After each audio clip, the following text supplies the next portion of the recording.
Today on The Stay at Home Chef, I'm showing you how to make the best apple nachos ever. Hey, Chef Kate here, and if you're like me, you have a hard time getting in your daily amount of fruits and vegetables. But these apple nachos are gonna have you wanting to eat apples all day long. Because they're fun to make, and I'm gonna show you my soon, not to be so secret, apple bourbon caramel sauce. It's going to be the perfect topping for our apple nachos, and it starts off with melting 1 cup of butter into a large saucepan over medium heat.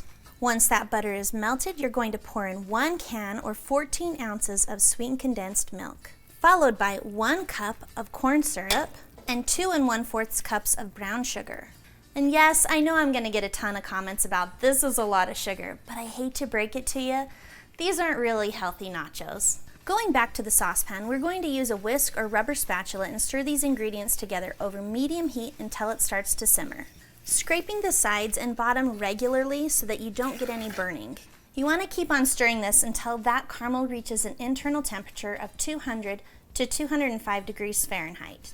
And if you don't have a thermometer, let it come to a full rolling boil for 1 full minute so all the granulation dissolves. Then, once it reaches 200 to 205 degrees Fahrenheit, take it off the heat. Then carefully stir in 1 teaspoon of vanilla, 1 teaspoon of salt, and the best part, 5 tablespoons of apple bourbon. Stir until it's well combined, and if you're worried about the alcohol, feel free to leave that part out. I get asked often if apple juice would be a good substitute for the apple bourbon, and it just isn't. So just leave the alcohol out. Let's set this aside and get started on our apple portion. Today I'm using a variety of apples, but use whatever you want. To start, take those washed apples and cut them into chips. You do so by cutting from the outside to the inside.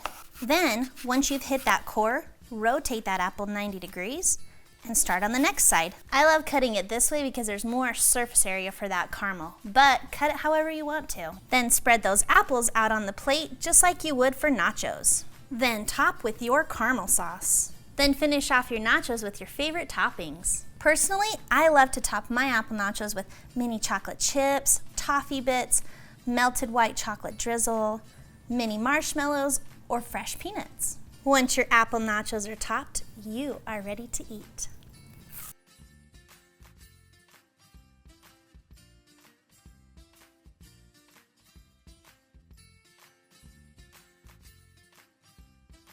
Thanks for watching. You can find the full written recipe in the video description below.